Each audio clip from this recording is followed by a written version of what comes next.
나눌 하나님의 말씀은 누가복음 2장 36절에서 38절의 말씀입니다. 신약성경 누가복음 2장 36절에서 38절의 말씀. 우리 다같이 한 목소리로 합독하겠습니다. 또 아셀 지파 바누엘의 딸 안나라 하는 선지자가 있어 나이가 매우 많았더라. 그가 결혼한 후 7해 동안 남편과 함께 살다가 과부가 되고 84세가 되었더라. 이 사람이 성전을 떠나지 아니하고 주야로 금식하며 기도함으로 섬기더니 마침 이때에 나와서 하나님께 감사하고 예루살렘의 속량을 바라는 모든 사람에게 그에 대하여 말하니라. 아멘. 오늘 함께 나눌 말씀의 제목은 그리스도를 기다리던 자입니다. 그리스도를 기다리던 자. 이번 주는 대림절 세 번째 주일입니다. 대림절은 지난주에도 이야기했지만 예수님의 탄생을 기뻐하고 또 다시 오실 예수님을 기다리는 절기입니다. 대림절은 4번의 대림절 주일이 있고 그 다음에 5번째가 이제 성탄절입니다. 그래서 이 5번의 기간 동안에 오직 예수님의 탄생을 사모하고 또 다시 오실 예수님에 대한 오직 예수님께만 집중하는 기간입니다. 이번이 대림절 세 번째 주일입니다. 대림절 세 번째 주에 함께 나누고 싶은 한 사람이 있습니다. 그 사람의 이름은 안나라고 하는 선지자였습니다. 여자 선지자로 이 선지자는 하나님의 뜻을 대언하는 사람입니다. 즉 통로가 되는 메신저의 역할을 하는 사람인데 이 사람이 어떤 사람이었냐면 첫 번째로 아셀 지파의 바누엘의 딸이라고 나옵니다. 그의 출신이 나옵니다. 두 번째, 그가 어떤 상황 속에 지금 처해 있었는지를 이야기합니다. 나이가 매우 많았다.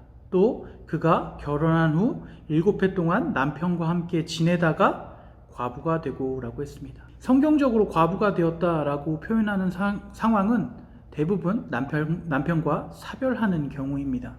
그래서 남편이 없이 지낸 지 오랜 시간이 지나고 현재 나이가 84세라고 했습니다. 지금 나이로도 84세면 상당히 고령입니다.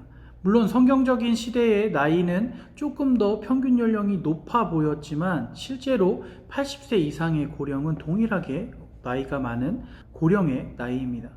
그런데 그가 7년의 결혼 생활 뒤에 했던 것에 집중하고 있습니다. 무엇이었냐면 이 사람이 성전을 떠나지 아니하고 주야로 금식하며 기도함으로 섬겼다라고 했습니다.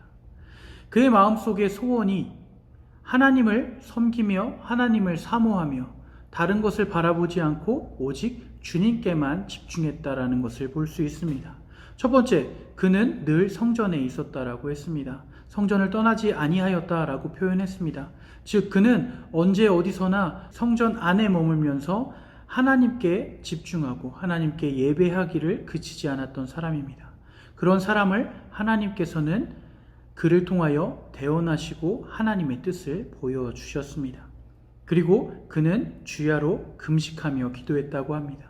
금식이라고 하는 건 자신의 먹을, 즉 자신의 가장 필요한 것에 집중하지 아니하고 그 시간마저도 하나님께 드리는 걸 금식이라고 합니다. 그냥 무작정 밥을 굶고 그것을 굶은 것에 끝나는 것이 아니라 그 시간을 하나님께 드려야 온전한 금식이 이루어집니다. 그가 금식하며 기도하였다라고 했습니다. 그가 가정이 지금 있었습니까? 아닙니다. 가정이 있지 않았습니다. 그럼 그가 무엇을 위하여 기도했을까요? 그가 기도했던 것을 유추해보면 바로 38절에 나옵니다.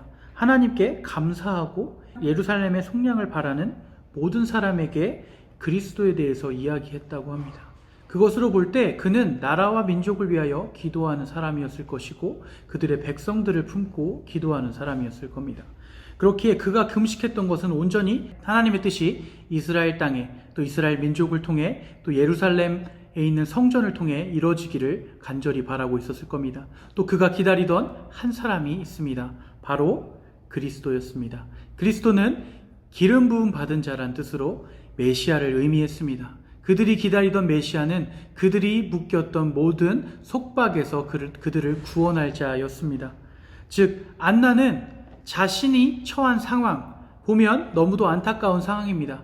단 7년간의 결혼 생활을 마치고 그 결혼 생활 후에는 온전히 하나님께만 모든 것을 헌신하였던 사람입니다. 믿음으로 살아갔던 사람이고 하나님께만 집중하며 자신의 가장 필요한 것마저도, 자신의 가장 필요한 먹는 음식마저도 하나님께 기도하는 것을 위하여 멈출 수 있었던 믿음의 사람이었습니다. 그를 하나님은 들어쓰셨고 그가 그리스도를 직접 목격한 사람으로 성경에 기록되게 하여 주셨습니다. 여러분, 대림절을 통하여 우리가 기억하여야 할 것은 우리도 그리스도를 기다리는 자들이 되어야 한다는 것입니다. 예수님은 이미 이 땅에 오셨습니다. 그것을 통하여 우리의 구원을 이루어 주셨습니다. 그것을 우리는 감사하고 기뻐하며 축복해야 합니다. 그리고 우리가 다시 기다리는 것은 다시 오실 예수님을 향한 우리의 믿음이 온전히 살아있어야 한다는 것입니다. 안나처럼 우리도 자신이 처한 상황을 탓하지 않고 오직 하나님 안에서 그 모든 것을 집중하고 이겨낼 사람, 또 주님의 역사에 참여하는 사람으로 하나님께 모든 것을 믿고 맡길 수 있는 사람, 또 우리가 하나님께 감사함으로 예수 그리스도에 대하여 증언할 수 있는 사람들이 되어야 합니다. 에브라임 중고등부 친구들, 다시 우리가 예배를 만나서 드리지 못하는 상황이 되었습니다.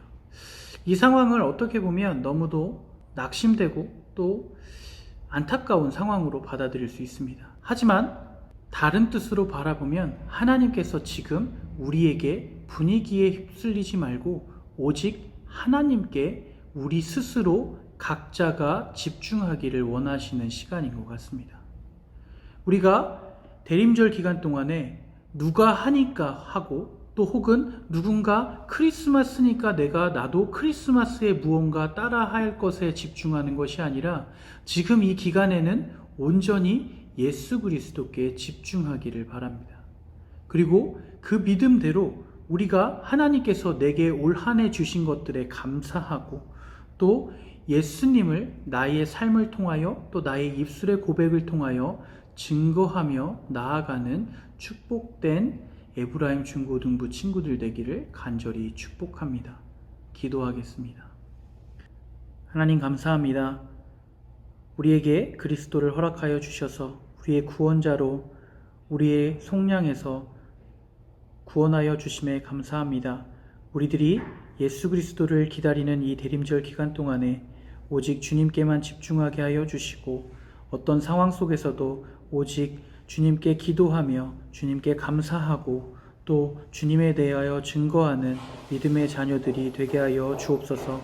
예수님의 이름으로 기도했습니다. 아멘. 이제는 우리를 사랑하시어 십자가의 귀한 보혈을 흘리신 예수 그리스도의 크신 사랑과 우리를 창조하시어 우리의 삶을 통해 영광받게 합당하신 하나님 아버지의 넓으신 은혜, 매일의 삶 속에서 우리를 이끄시며 인도하시는 성령님의 감동감화 교통 인도하심이 이 영상을 통해 예배하는 모든 에브라임 중고등부 친구들과 선생님들과 그들의 학업과 일터와 가정 위에 언제나 함께 하시기를 간절히 축복합니다. 아멘. 광고하겠습니다. 이번 주 12월 13일, 또 다음 주 12월 20일, 또 그 다음 주인 12월 27일까지는 정부의 지침에 따라 사회적 거리두기 2.5단계가 시행 중입니다. 2.5단계가 시행되면 교회는 비대면 예배로 전환되고 교회 전체 건물에 20명까지 밖에 머물 수가 없습니다. 그렇기 때문에 교회의 모든 사역들 중에서 대예배만 지금 현장에서 영상을 찍고 또 참여할 수 있는 최소 필수 인원인 20명만 참여할 수 있습니다. 그렇기 때문에 중고등부 예배는 영상을 통하여 앞으로 남은 2주간도 드리도록 하겠습니다. 여러분들 영상 예배가 기존에는 11시 반 혹은 저희 예배 시간인 10시 이렇게 올라갔지만 이번 주, 다음 주, 그 다음 주 동안에는 9시 반부터 영상 예배가 오픈됩니다. 그러니까 여러분들이 가장 편한 시간에 영상 예배를 드렸으면 좋겠고, 특별히 9시 반에 오픈되니까 우리의 원래 예배 시간인 10시에 드려주면 가장 좋겠습니다. 그리고 예배를 드릴 때는 여러분이 가장 편안하게 드려도 되지만 하나님께 드린다는 것 잊지 말고 꼭 예배에 집중하여 주셨으면 좋겠습니다.